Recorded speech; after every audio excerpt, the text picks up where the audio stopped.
Even Javier Milei looks like he can't believe it himself. Predicted to take maybe 20, he grabbed more than 30% of the vote. Brash, populist, far right. So are we looking at Argentina's next president after this primary, which is in effect a dress rehearsal for October's general election?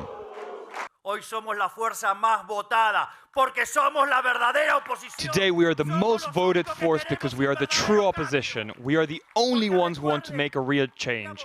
Because remember, a different Argentina is impossible with the same old people, who have always failed, with the same old people who have been failing for 100 years.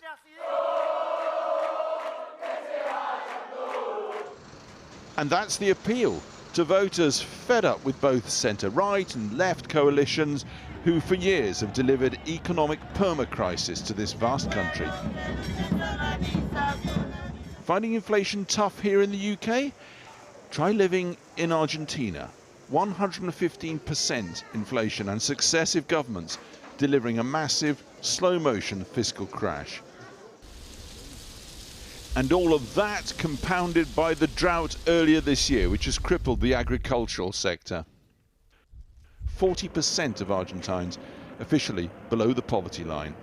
On top of all that, currency controls further enraging hard-pushed voters. So for many, it was just time to punish all that failure.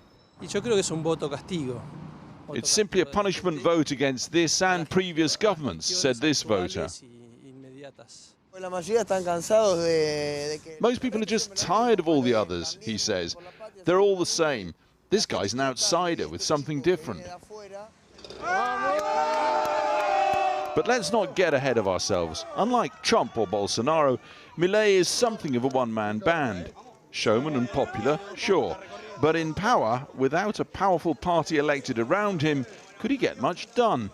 Even some of his supporters acknowledge that. It's a concern we voters have, if he's able or not to do all the things he's saying he's going to do.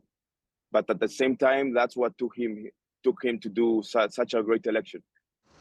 Perhaps that explains why Milei has been dialing down the rhetoric about abolishing the central bank and the peso in favor of the dollar in recent days.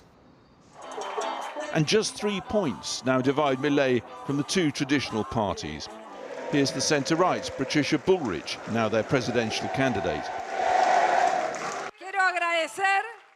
I want to thank all the people who chose to have security, to have reasonable taxes, tranquility, certainties, an end to uncertainties, a government that has clear, lasting rules.